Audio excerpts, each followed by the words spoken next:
Goeiedag, liewe vriend. Waar jy ook al nou is, of dit oggend of aand is, of jy sterk voel, of selfs moeg. Jy is nie hier per ongeluk nie. Welkom by hierdie oomblik saam met God. Mag jy vandag weer ontdek, God is liefde en hy is naby jou. Vandag wil ek uit die skriflesing lees uit 1 Johannes 4 vers 7 tot 10.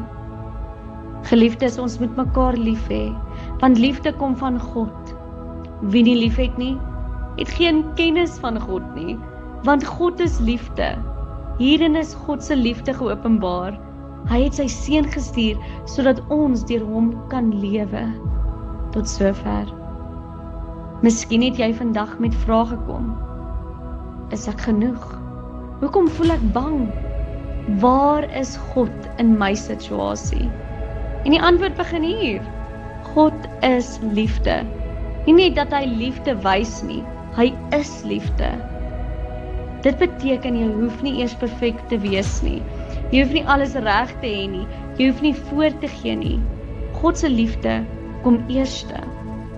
Die Bybel sê ons het liefde en ons het lief omdat hy ons eerste lief gehad het.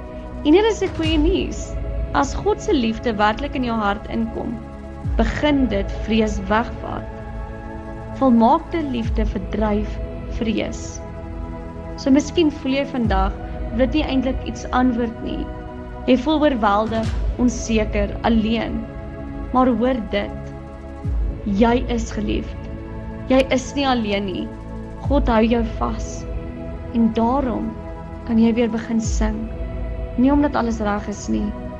Nie omdat jy al die antwoorde het nie, maar omdat God getrou is, jy is nooit alleen nie.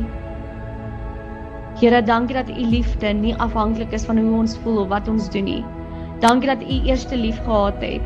Vir elke persoon wat nou luister, Here, bring vrede waar daar onrus is, hoop waar daar moedeloosheid is, liefde waar daar vrees is. Help ons om weer te vertrou en weer te leef en weer te sing. In Jesus se naam. Amen. Dankie dat jy vandag saam geluister het.